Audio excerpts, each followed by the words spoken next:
Hello, beautiful souls, and welcome back to One Concussed Broad Healing.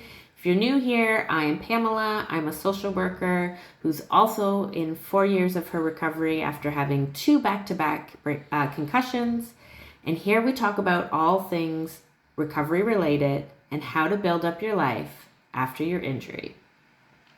So today we're going to talk about something that every single person with concussion has dealt with. Setbacks and bad brain days. You know the days where it feels like you're going backwards instead of forwards? If you're having one of those days or weeks, this video is for you. First, let's quickly talk about why setbacks happen. Recovery from a brain injury is not a straight line.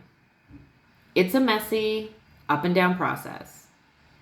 Some days you'll feel strong and clear-headed, and others you'll struggle with brain fog, fatigue, headache, emotional swings, insert whatever other symptoms you experience. That doesn't mean you're failing. It means your brain is still healing. Healing a brain takes time, energy, and a whole lot of patience. And a setback is not really a setback in the sense that we think of it, right? A setback is just an acknowledgement that the brain just needs a little bit extra rest at this moment. Okay, we all hate setback days. God, I know I do. Sometimes I have a couple of them in a row. Not so much now. Now I'm doing pretty well. Hence I'm able to make this video series for you, but I do still have them. So, what can you do to support yourself when you have a bad brain day? Number 1, first and foremost, don't panic, okay? Bad days do not erase your progress. They are part of the process. Try saying to yourself, this is a rough patch, not a permanent place. I always remind myself that today may be a down day and a day of rest, but that tomorrow will be better. Okay, number 2, rest without guilt. Okay? Your brain needs extra downtime when it's overwhelmed. Rest is not a luxury, it's a part of your healing plan. So take a nap, turn off the noise, give yourself full permission to do less. I call these bed days. Not that I completely stay in bed because doing nothing is also not good for my brain personally. But I call these bed days. And so I spend the majority of the day doing a lot of resting, meditating. I turn off my screens, not completely because, I still like screen time. But I just do restful things. Okay, I give myself a break. Number 3, lower the bar temporarily. So on bad days, your win might be just getting out of bed, brushing your teeth, or eating something. Okay? That's enough. Your worth is not based on productivity. Number 4, use grounding tools. Especially if you are feeling anxious or spiraling, try some deep breathing techniques, a short meditation, a guided sensory grounding tool like holding an ice cube and feeling your feet firmly on the floor. These things will bring you back to right now, to the present, which is key.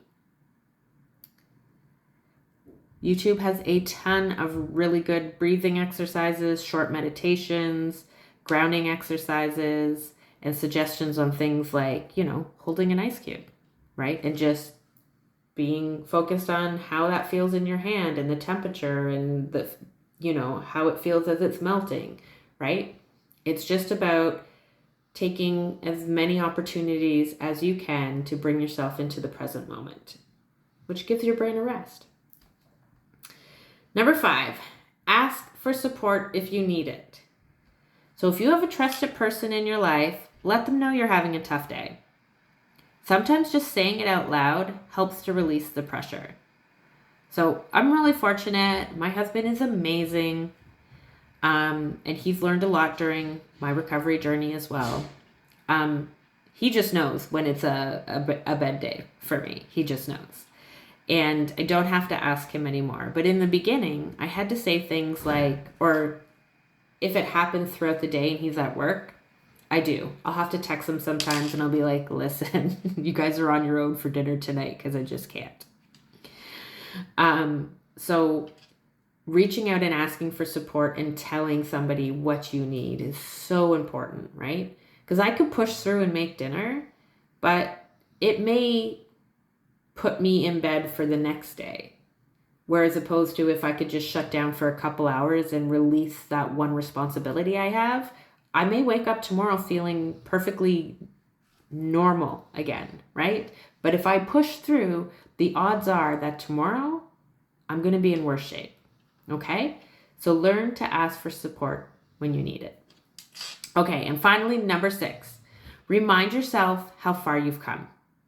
So important, especially on the hard days. Think back to where you were at the beginning of your journey. Chances are, even on your worst day now, you have made incredible progress.